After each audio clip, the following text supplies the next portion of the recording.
What's going on, everybody? Welcome to another episode of Roman's Rundown, episode 5. Here is your host, Steve Roman. What's going on, Steve?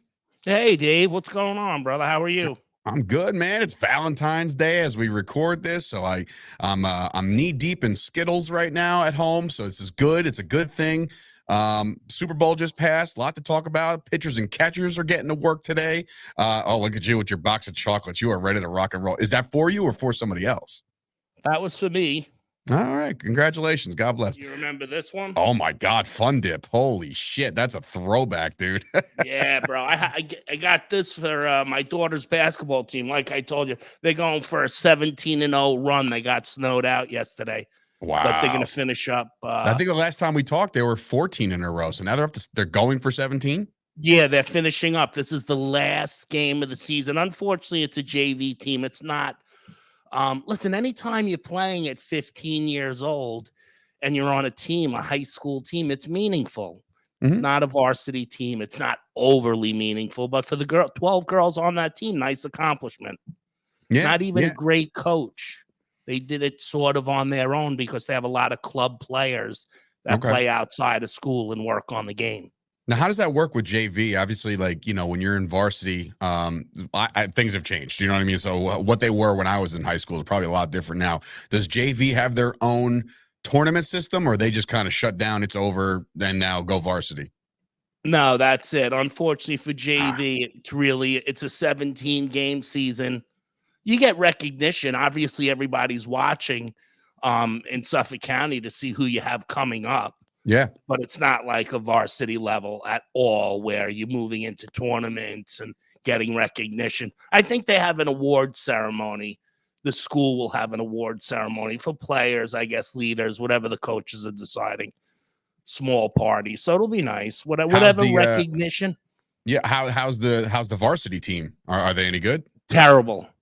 So now that leads me to believe that the next class up, I mean, 17-0, you can't sneeze at that. I mean, even if they finish 16-1, you can't sneeze at that. So it's, you know, that team are they all going to be moving up next year? Yeah, it's going to be for Eva as a junior and a senior. I don't even know if she'll be able to make the starting lineup as a power forward. She's maybe an 8-8, 10-10, 8 points, 10-10 rebound, a game. Okay. Double. Short, nice jump shot. Good player, but as you just described, you have like some excellent 2 or 3 Brunson type point guards. They have to learn how to distribute at 15 years old. They're a little me, which I understand. They're immature. And actually, Eva's in 10th grade. These girls are in 9th grade, and they have an 8th grader that's starting on the JV team. Is that legal? Yeah, she's an 8th grader starting on a JV team. She handles the ball very well and can shoot. And I didn't think that was allowed. Like, you're not even out of middle school. Yeah, you have to pass a physical. That's a great point. Okay. You have to physically pass a physical through the school doctor in order to play and meet those credentials to play at a JV level in 8th grade. But she's exciting to watch. The parents are cool, so it's like, yeah, wow, your daughter's good. I wish she'd pass to Eva on the wing wide open for the 5-6 foot jumper or maybe the layup. But at the same time, she's hitting a 3, or she's popping a 15-footer, or she's distributing it to someone else. They're good. That seems to be the way of the world now, though, man. Like, as kids grow up, it's not like the basketball we grew up watching, and it's lack of defense, lack of distribution, a lot of like low percentage shots. A lot of these kids want to be Steph Curry. You know what I mean? Steph Curry's like, he revolutionized the 3-point ball all over again. When we were coming up, we had the Reggie Millers of the world. We had Ray Allen, guys like that. Well, that's my generation, at least. Maybe even before that, you had good 3-point shooters. But talk to me a little bit about the idea of old school versus new school. How do you install or instill this kind of play within your daughters?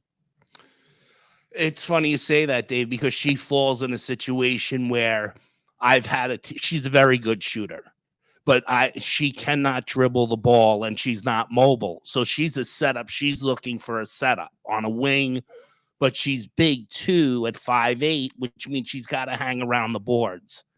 So for her, she's an old school style player that you and I are talking about, a kid that needs the ball distributed to her for the open jump shot or the layup because she's cleaning up rebounds. She's going to continue to clean up rebounds and get 10, 5 offensive and 5 defensive rebounds at a minimum, probably 10. So she's had to be taught down to not shoot. That's not your game. And the coaches know that you can shoot. So the first thing they don't want you to do is shoot. You're not a dribbler. All they want to see is throw your girth around in a good way, Oakley style, Mason style, old school. Flare out your elbows, clear out the middle, and make sure you're cleaning up. If you're not cleaning up the rebound, one of your teammates is because they're doubling you underneath. Right. And don't look, it's hard to tell her. She can bury and look great on a nice 15, 16-foot jump shot. But you can, at 15 years old, going to be 16, you can get caught up in that right away. Steph Curry, she watches, her favorite player is with the Celtics. What's his name? He's dominated the Knicks. Tatum? Yeah, Jason Tatum and his son. My daughter digs, son's always on the court. He's a little guy hanging out, shooting with all the big stars.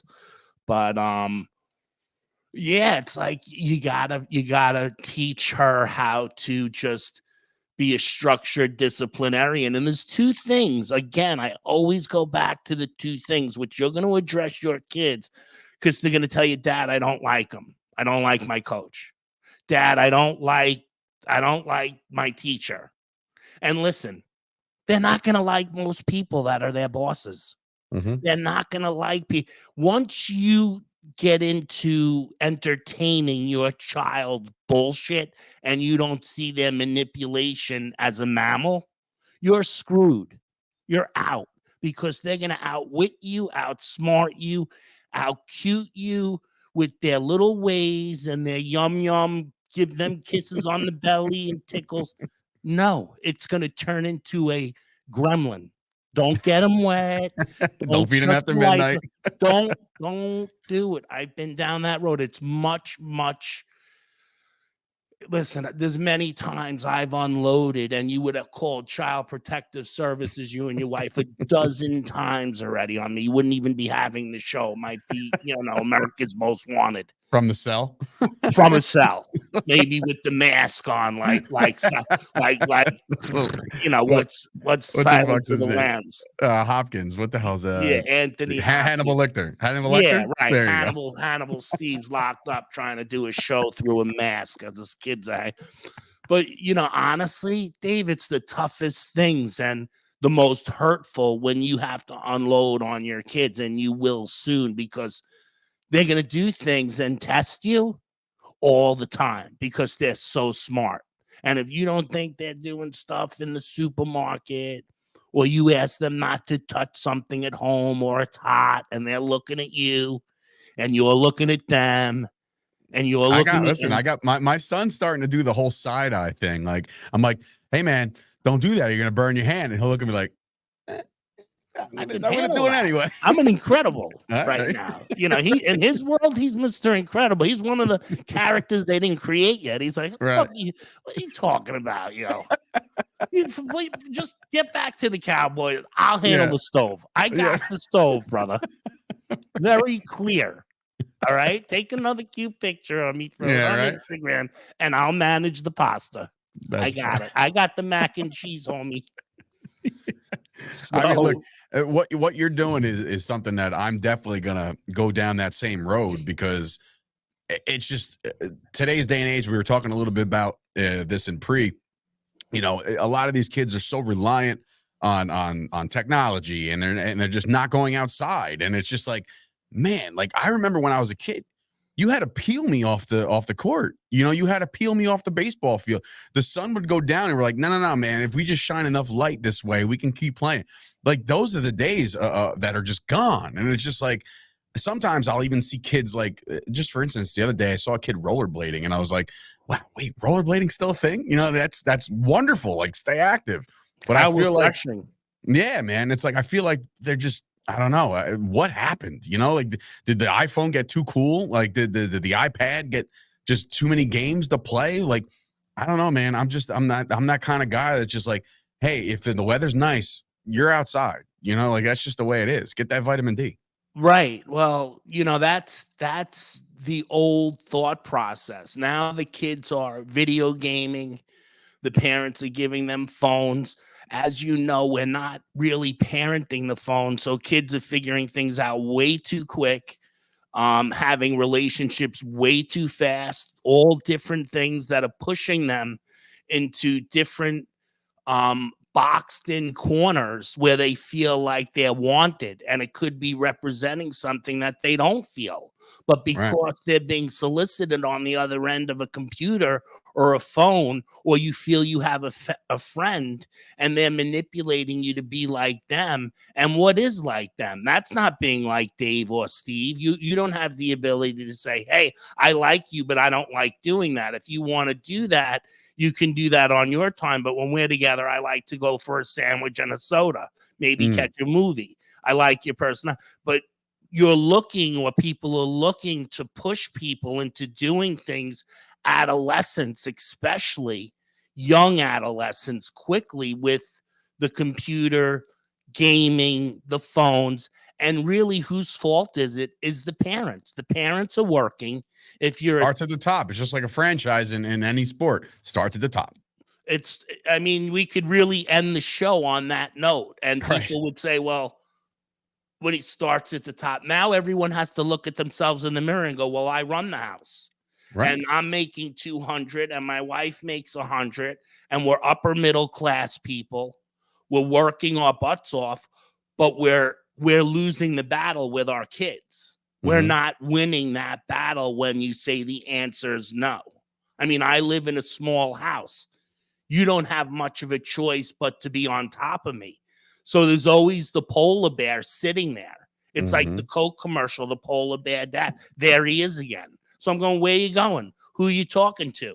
And I'm fun about it. I'm like, I make it cool. I make it like, yo, what up? Or the kids know who I am, that I'm picking them up or taking them to basketball. And I don't pick them up in silence. I'm like, hey, what's up? I may be listening to Biggie Smalls or Tupac or whatever we grew up on, and Mm. jamming it in the car, and they know it's cool, or it's mixed up with Wiz Khalifa or whatever that I'm I enjoying, and it's found that like, I found that, and you're a former educator yourself, right? So I'm like, yes, I found that also as I was a para for a 1-to-1 para for 3 years, and it was some of the most rewarding times of my life because I got to make such cool connections with students, and if you could just relate to them, and I'm not saying be their best friend because you do have to like eventually discipline the kids if they get out of line, but like, and that was a big thing for me, a guy my size walking around school. You probably had the same thing where the principals and the upper people, the bosses, were looking at you like, okay, nobody's going to cross this guy. You know what I mean? So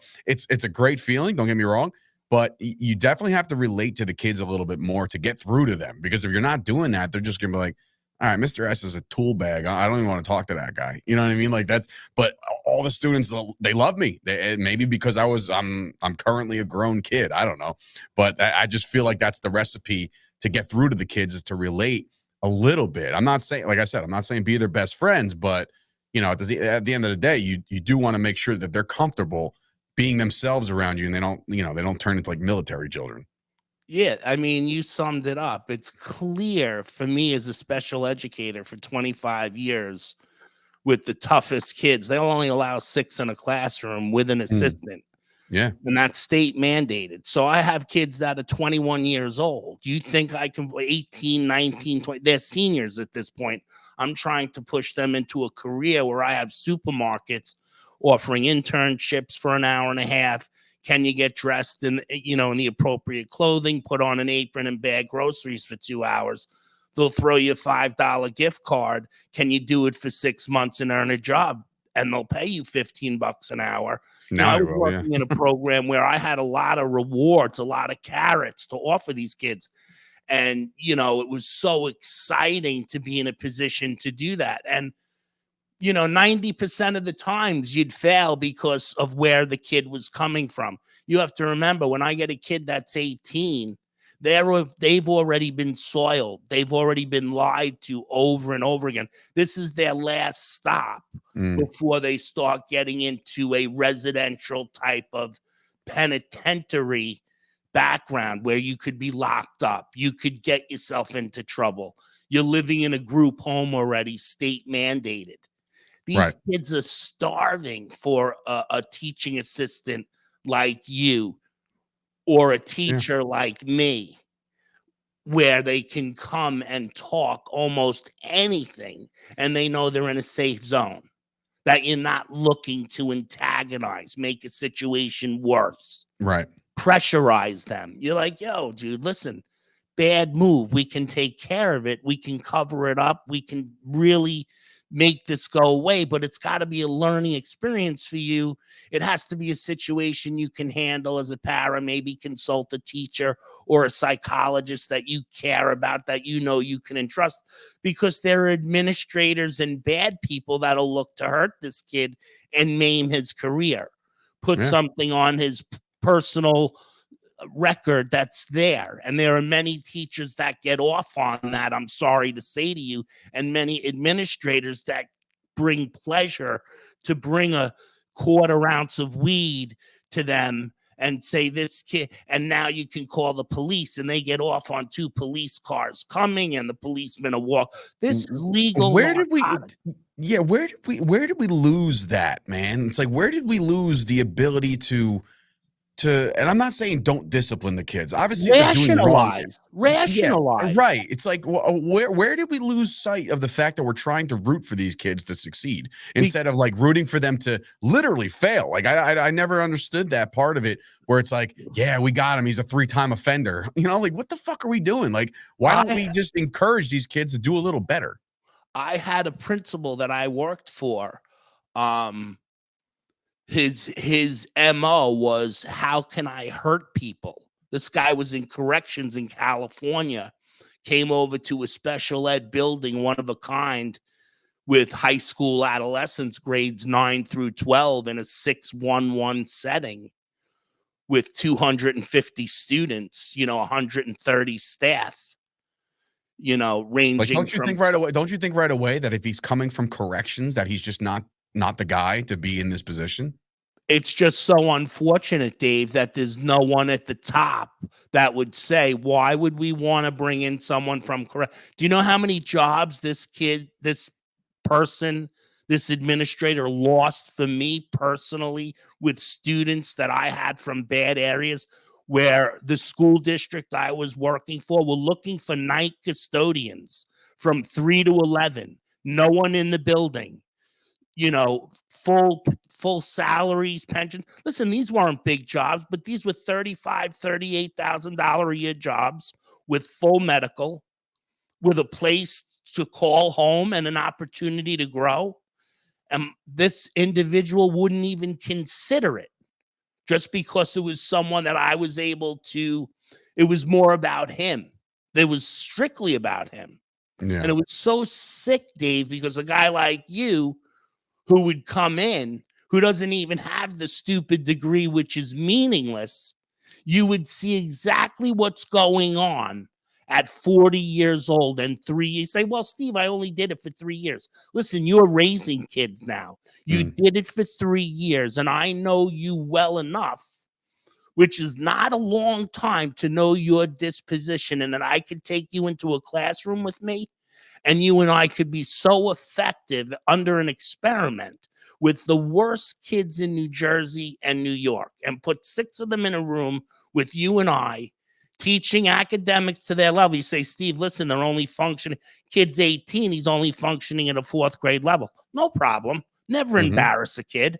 Everything's individualized. You and I could do reading, writing, related. Maybe you go, holy shit, we go to the gym. You and I have a shootout. We have to build a rapport with him because he has a chip on his shoulder. He's angry with you and I. He's attacking us right off the bat. So now you and I need intervention. What is he like? All right, let's figure out what food he enjoys. He tells you nothing, bitch. I don't want anything to eat. So we know that, all right, I'm going to come in with a pepperoni pizza and a Coke. just to see. And you and I are going to eat it. Just so happens there's 2 slices left and a can of Coke. Bro, you want this? Because I'm going to throw it out. Fuck you, throw it out. Okay. And then I get a custodian come in and go, bro, I got an extra couple. So you want to hang with us? We're talking about the Super Bowl and Mahomes, what happened. Trying to penetrate and break through, because that kid wants to have the pizza with us, but he's been burned 100 times in his life. His feelings are hurt. He's damaged. He doesn't trust you and I yet. He doesn't know who you are with your cool Yankee hat, your cool sweatshirt, and your new Air Maxes, and me trying to fake the funk like Big Pun wearing some fat ass shit that's cool. And we're talking shit, trying to have a good time. And he's like, it doesn't make sense to me. I've always been looked down upon. I've never been offered a slice of pizza. I never had a teacher bring me in Fun Dip, a couple of candy kisses, a Hershey bar, which means nothing. You spend $5. You know what that $5 means to that kid? That $5 means $5,000 to that kid. Mm-hmm. And you were genuine about it. And you don't say to him nothing. You just say, hey, you shithead, I thought you might like something sweet on this holiday with all the hearts and love. Yeah. You know, just be a little silly, man. And he's looking, I go, yo, you want to have a toast on the Fun Dip stick before we stick it in? I ain't touching your stick. I don't know where your mouth been, but, you know, just because the stick is so damn good. Well, you don't even know about it. It's just crazy. You got to find those things to relate to the kids. I know that you worked with, you said special needs, conduct disorder, behavioral issues. So I had that was my main thing when I first got into the building. There was one student who would just decide to run out of the classroom every day. And here's Dave running down after him, trying to corner him. You know what I mean? Like, it's just like, that was a fucking cardio workout in itself. But then eventually I was moved over to somebody who needed me as like a big brother, a one-to-one, because he was blind in one eye, right? Couldn't see, navigate the hallways, couldn't really read certain things. His learning was just a little bit, slower than the rest of the kids. But it's like, if you just relate to him, and he related to me because he was a huge wrestling fan. So like, I knew for Drum Street, I'm like, this is easy. This is going to be so easy to relate to this kid. And I did. And to truth be told, Steve, that was 2017, 18. And now the kid's he moved away. He's about to graduate high school, and he's a fucking genius. Like, the kid is just excelling at so many levels, and I still keep in contact with his mother. And it's so rewarding that somebody who gave up on himself, originally had me as a big brother right there when he was in 4th, 5th grade. And now he's about to go to college. It's like, those are the rewards that those will stick with you for the rest of your life, because he knew he wanted to be a professional wrestler. And he said, Mr. S, I'm going to be the first legally blind WWE champion of all time. And I said, I'm an emotional dude. I was like, holy shit, I got to find a corner somewhere to cry, because it was that cool. Right. And then like I got to see him amateur wrestle in middle school. Everybody doubted him. And don't get me wrong, he got tossed around. Right. But like, nobody expected him to do it. Right. And that goes to show you, just based on like, just based on work ethic and making sure that you're leveling with these kids and getting on their level, instead of like thinking you're above, I'm your disciplinarian, I'm your teacher, I'm all that. No, man, just be their brother, be their sister, whoever you are. Like, just be who you are to them, and they'll relate and they'll succeed, bro. I've seen it. The proof is in the pudding. You've probably seen it time and time again. It's truly the most rewarding thing I've ever done in my life, was work with students that just needed me. They needed me. And I'm like, and sometimes I look in the mirror, I'm like, who the fuck am I? Like, they need me. What do I have to offer?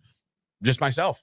I just be yourself. And I think that got lost somewhere along the line. Now, a lot of people are rooting for people to fail and just tearing people down. And it's just like, man, these kids are never going to have hope if you continue to be the way that you're being right now as a disciplinarian, teacher, executive, whatever. Well, unfortunately, these people that are thriving inside of school districts, this cancer, where a lot of whistleblowers have even come out against them for the way they're treating staff, students. It takes such a long time because of the way tenure and these things are set up where these Right. teachers and administrators become untouchable. Mhm. So unfortunately, being in the business 30 years, being in the same building for 2 decades, and working for an administrator for 14 years, that was absolutely horrific, destroying staff, students, whatever he came across. I'm talking about horrific things. And finally, the moves were made through the state due to a proactive parent that he wanted this child booted out of the school because the parent was so proactive for their child. And this was the perfect setting for their child. Mhm. Everything the school could offer. The only thing that didn't fit was a principal that wanted to control this parent, student, and the needs, and not knowing anything just Yeah. because of his title as a principal. You as an outsider might have not known the specifics of the law, but just you with your experience as a TA, and a guy that understands as a person the way your mother and father raised you, even in your tough times, and you remembered how you wanted to pay it forward when someone was your age and how bad you felt, whether you were 15, 16, 17, 18 and did something horrifically wrong,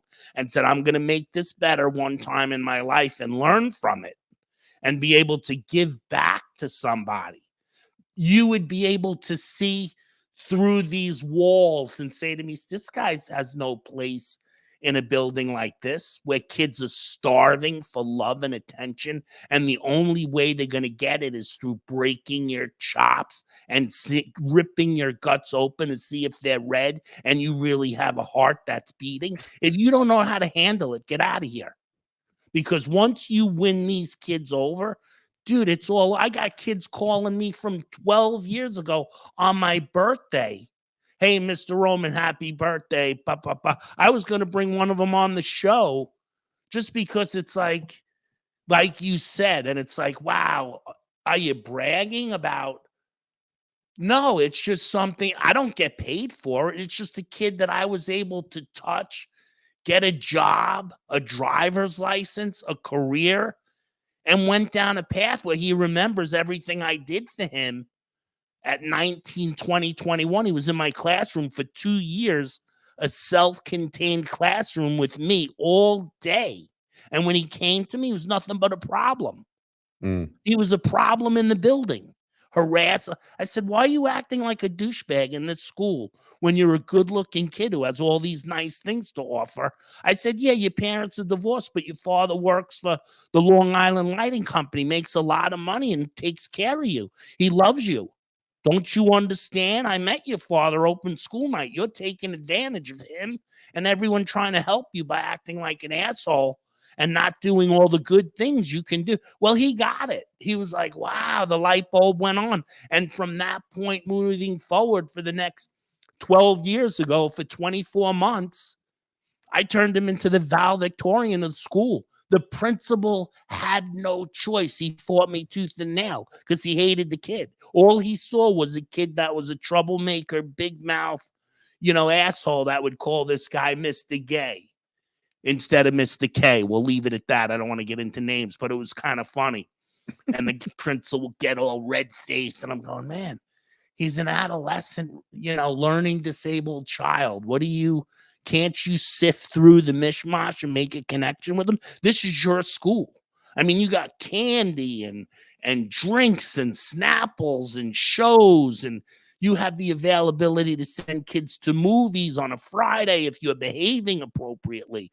I mean, they have behavioral intervention systems that if you're reaching 300 points a week, Dave, you're entitled to do a nice thing. That means something to a kid.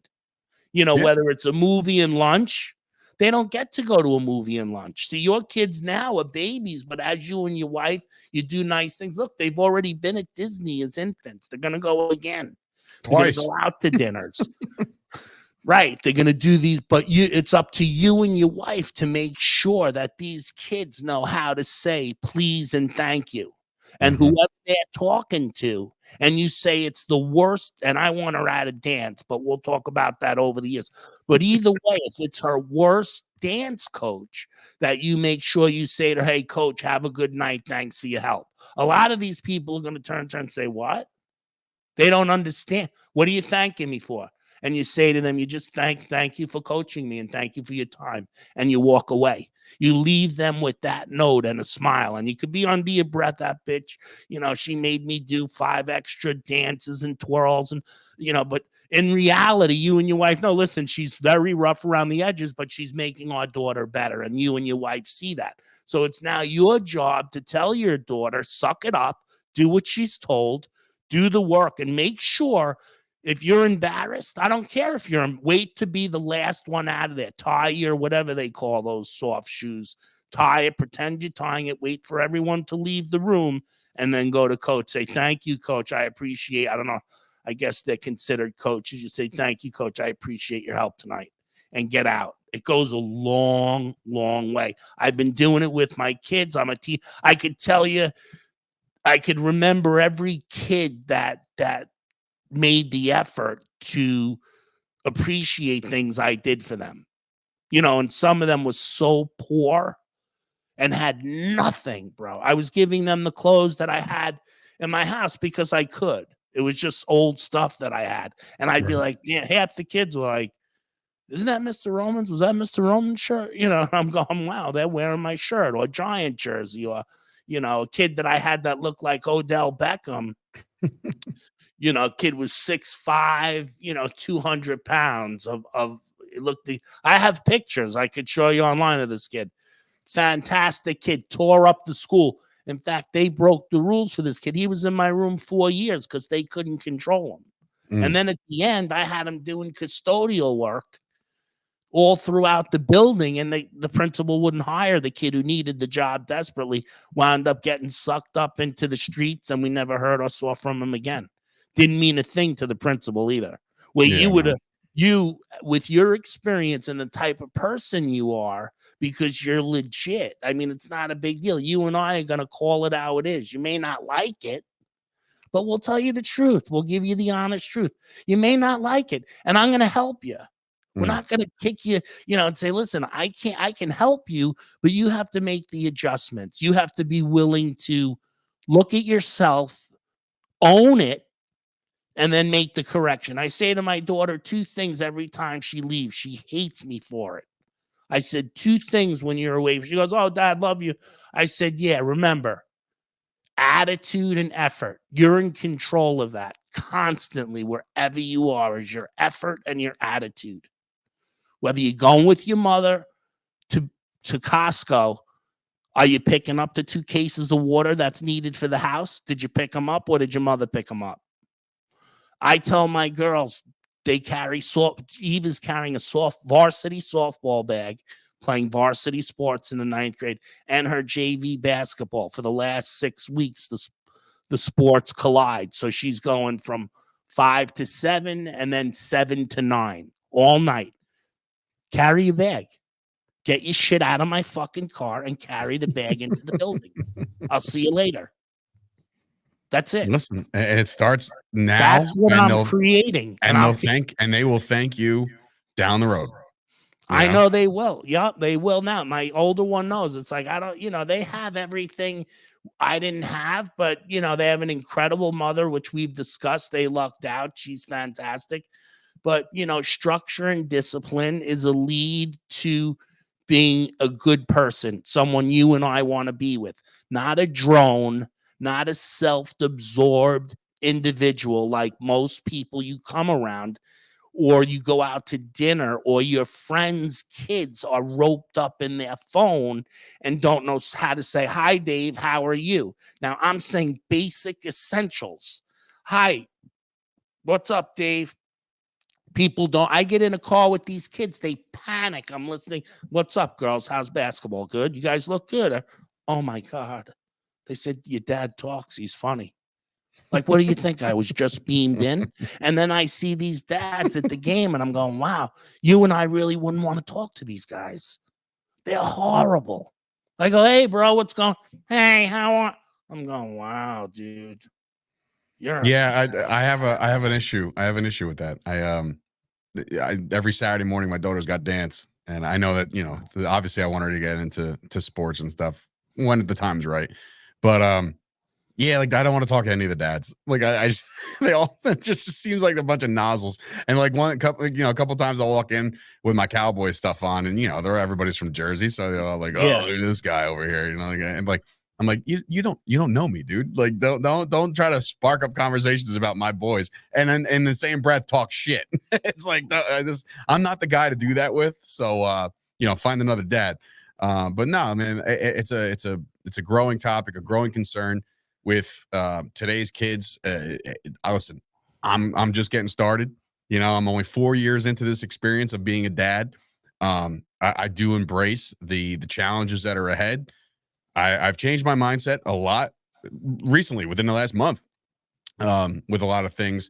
And that's definitely something that I've instilled and taken from you in this show is your attitude and your effort. Like that's the one thing that you are 1000% in control of. You can't control the coach. You can't control the loud parent from the crowd. You can't control the result of a game if it's a team sport, right? You can't control your teammate missing a shot. Like it's all about you. You take care of you, and the rest will follow. I truly believe that. And I always, like I said, I've had older kids that I've worked with, and that's exactly what I tell them all the time. Just don't worry about anybody else but yourself.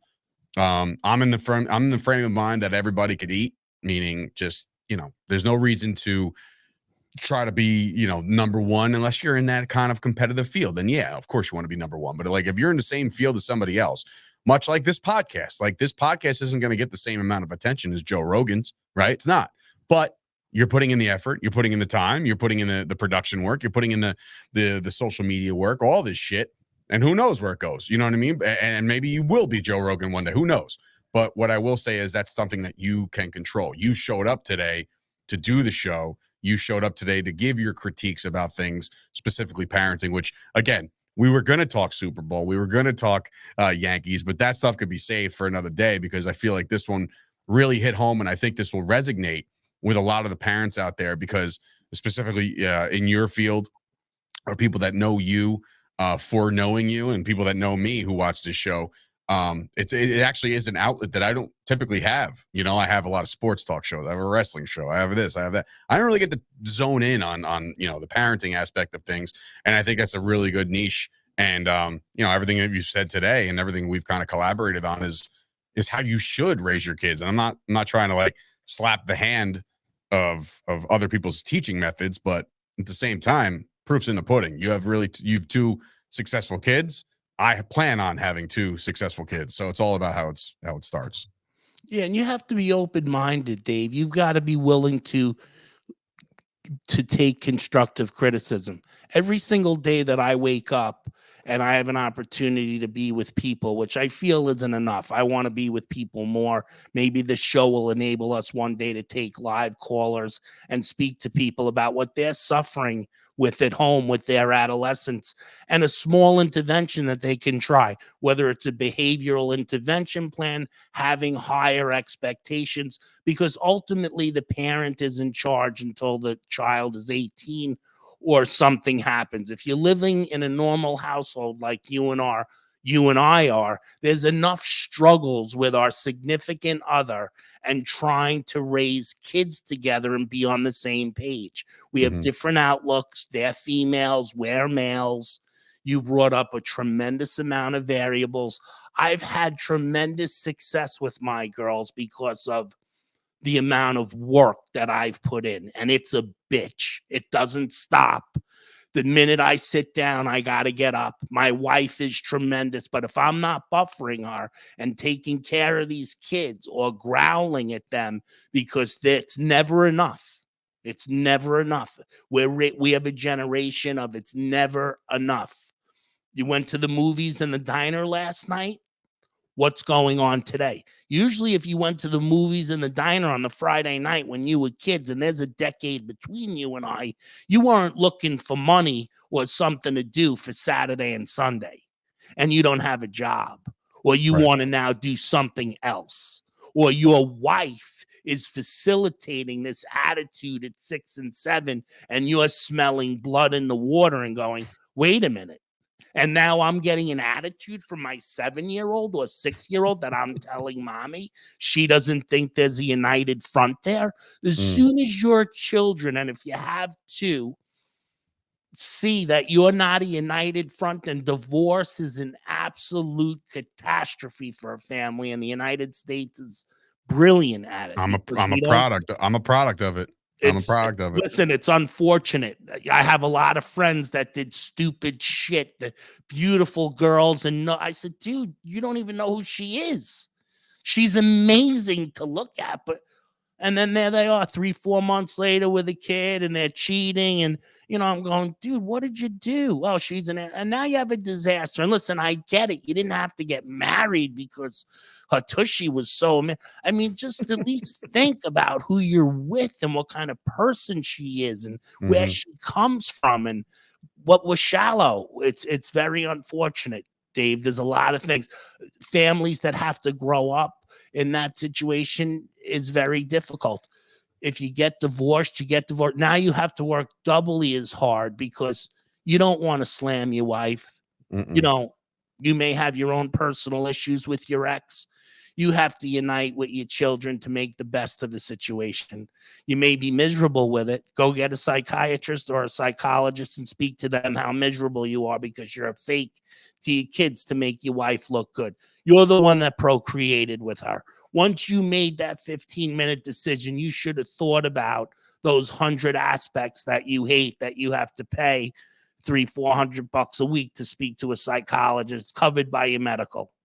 So you didn't think that out. It felt really good for 15 minutes and you had a blast with her for 36 months. Now you have a kid, you have a career, and you have a shitload of misery when you walk out of the job that you'd rather sit there and do another hour of paperwork. Welcome to America. That is a topic. Welcome to the mistakes that we've made, and 70% of America that can't fess up to what a shallow jackass I was. And look at the mess I made. So I'm giving my kid an iPad. I'm going in my room and I'm hiding.